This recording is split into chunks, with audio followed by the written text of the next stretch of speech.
Shalom, shalom, queridos amigos. Bienvenidos un día más a Israel a Diario. Hoy es lunes 1 de diciembre, 11 del mes de Kislev, Shavua Tov, una excelente semana para todos.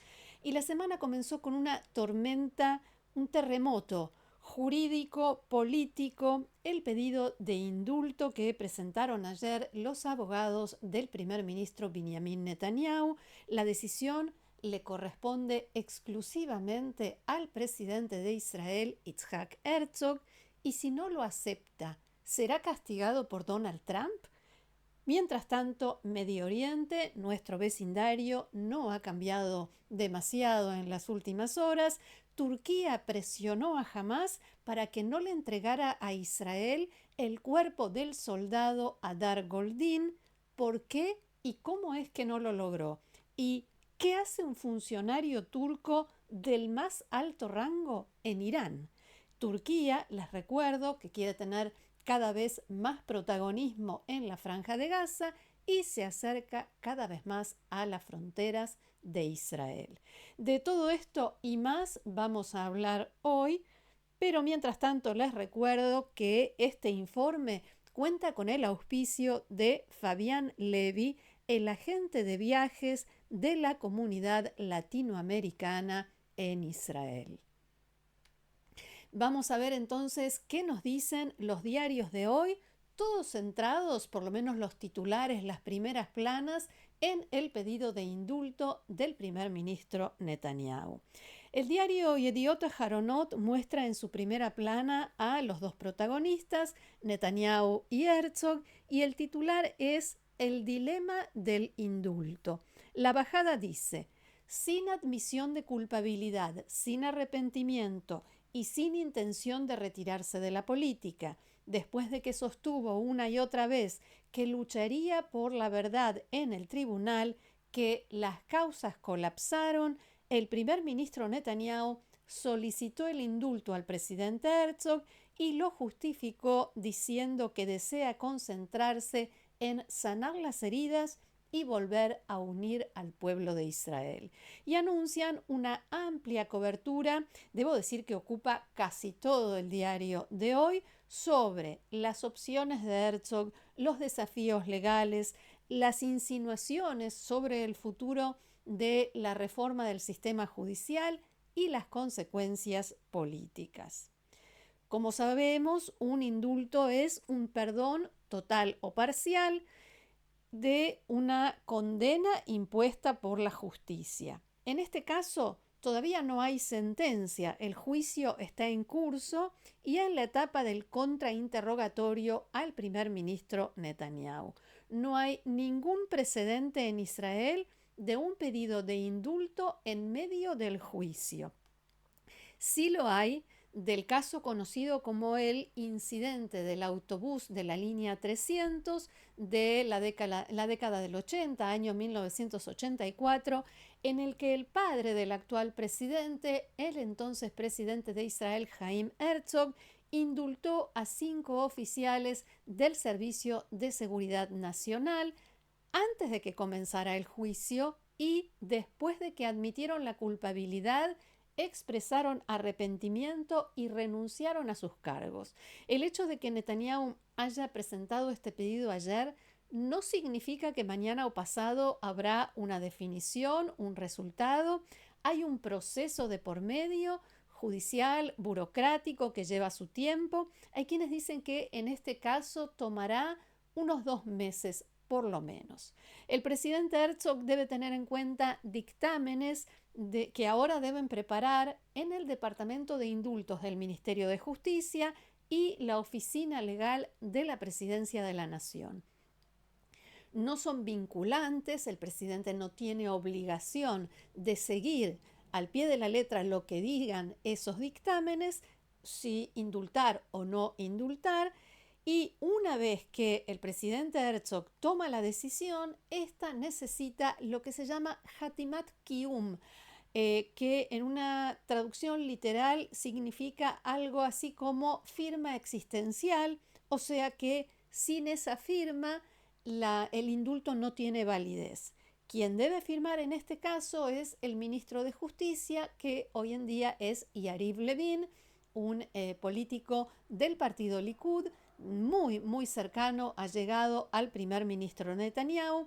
En los muchísimos debates que se hicieron ayer en las emisoras de radio y televisión de Israel, a partir del momento en que la noticia irrumpió y se dio a conocer, algunos analistas decían que esto es lo que marcó el timing de Netanyahu, el momento en que presentó el pedido, ya que no cabe duda de que el actual ministro firmará el indulto y si hay elecciones y cambio de gobierno, eso no está garantizado.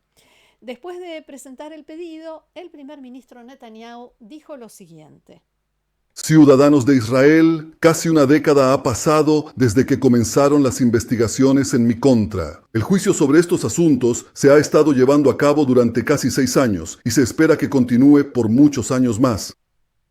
Cuantas más pruebas y testimonios exculpatorios que desmontan completamente los argumentos de la Fiscalía en mi contra salen a la luz en el tribunal, y cuanto más se revela que la base probatoria en mi contra fue construida cometiendo delitos graves, mi interés personal ha sido y sigue siendo continuar el proceso hasta el final, hasta la absolución total de todos los cargos.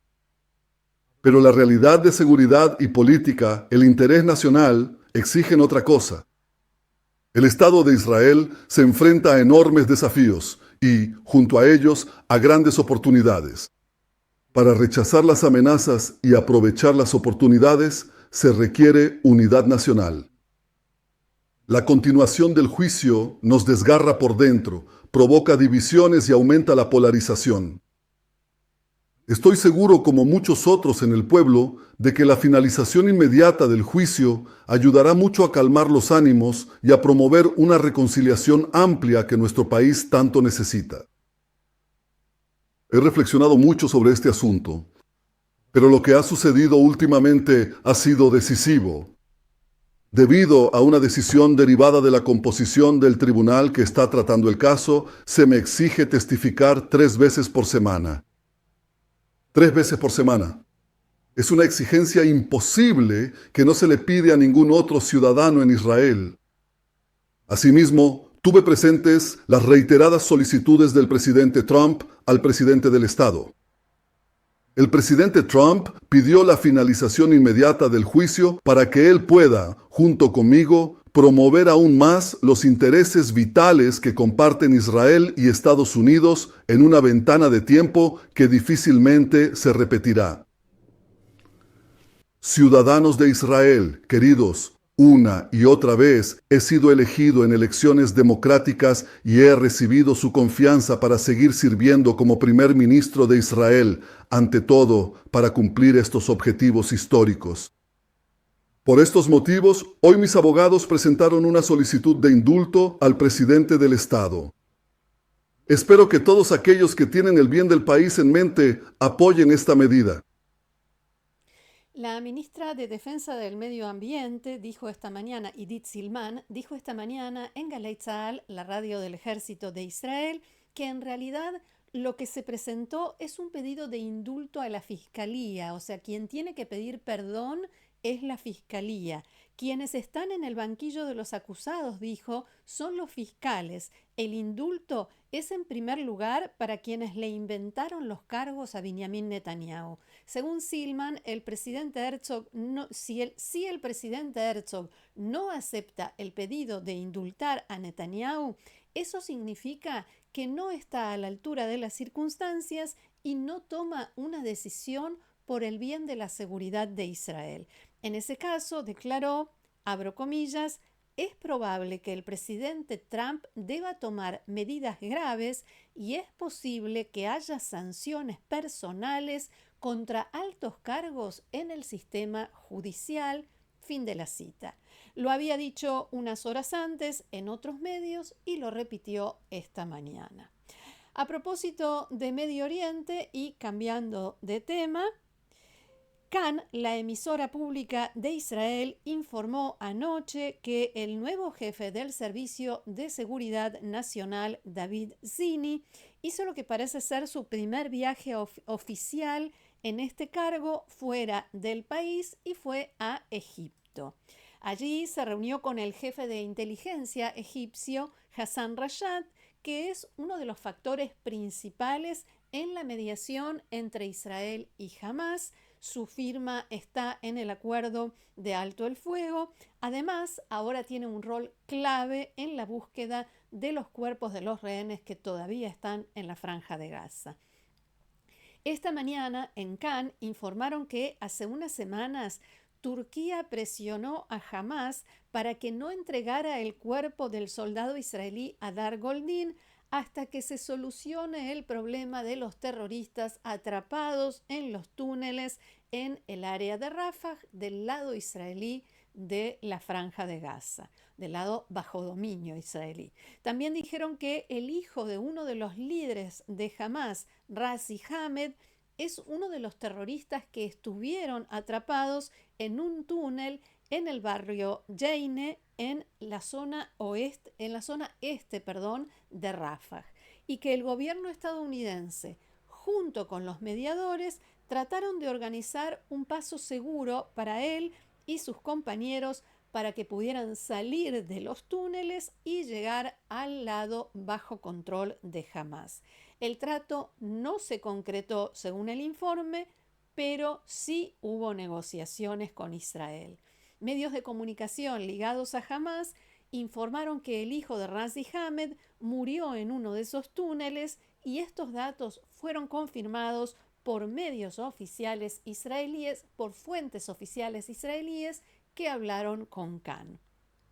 Según estas fuentes, en el marco de esa negociación se produjo esto que mencionábamos hace un momento.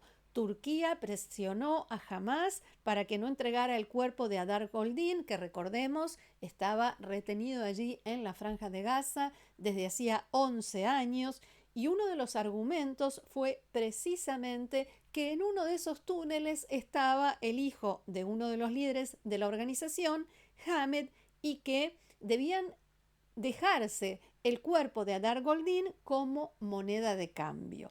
Finalmente, la presión de Turquía no sirvió porque en Hamás vieron que los soldados israelíes estaban muy cerca y a punto de entrar al lugar donde mantenían escondido el cuerpo de Hadar Goldin, y por eso decidieron entregarlo.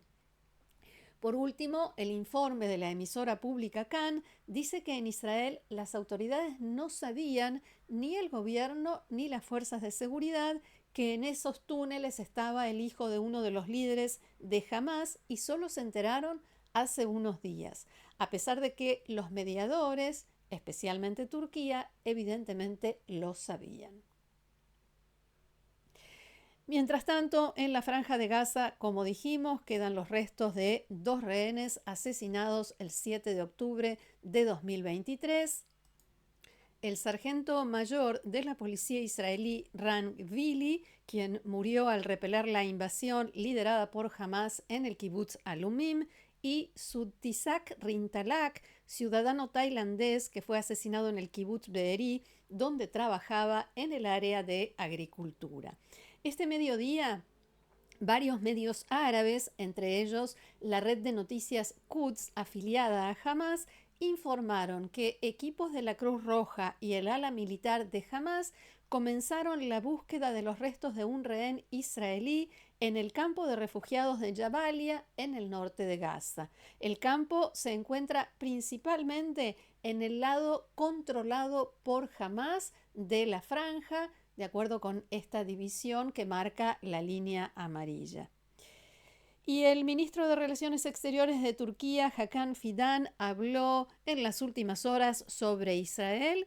¿Dónde? En Teherán, en el marco de su visita oficial a Irán, que comenzó ayer y con una agenda que incluye reuniones con el presidente iraní Masoud Pezeshkian, con el presidente del Parlamento, Bakr Kalibaf, y el secretario del Consejo Supremo de Seguridad Nacional, Ali Larijani.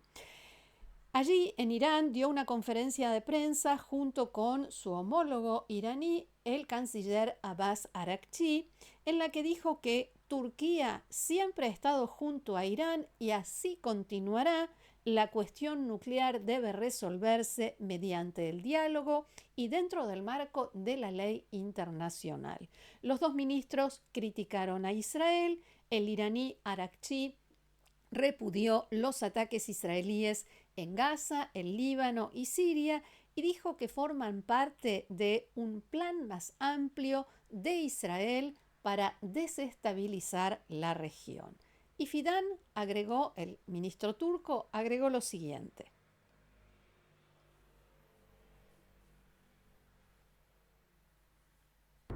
Turquía e Irán son dos países fuertes de la región y aprovechamos esta ocasión para poner sobre la mesa los temas regionales. Hablamos con él de todos estos temas, principalmente Palestina y Gaza, así como Siria, Líbano, la expansión de Israel, las negociaciones nucleares en curso, la tensión entre Afganistán y Pakistán. Al igual que todos los países de la región, nosotros también coincidimos en que la expansión regional de Israel es la principal amenaza de seguridad para nuestra región. Nuestro objetivo es que se mantenga el alto el fuego, logrado con grandes esfuerzos en Gaza, y avanzar hacia la siguiente etapa. Turquía es mediador, dicho esto entre comillas, que como dijimos se involucra cada vez más en Siria, en la Franja de Gaza y se acerca a las fronteras de Israel. Y aquí en Israel a esta hora en la Knesset, el Parlamento, se discute la ley para que los jóvenes judíos ultraortodoxos no tengan que cumplir el servicio militar obligatorio. Seguramente mañana estará en titulares todo el debate, quién le dijo qué a quién y cuál fue la respuesta, cuál fue el resultado del debate y sobre todo esto también vamos a traer la información. Hasta aquí nuestro encuentro de hoy. Muchísimas gracias por haberlo compartido con nosotros una vez más. Los invito como siempre a seguirnos en el canal, a compartirlo, difundirlo, recomendarlo, a suscribirse y a formar parte del grupo de Amigos de Israel a Diario, haciendo clic debajo de este video donde dice unirse. Gracias nuevamente, que tengamos buenas noticias. Shalom.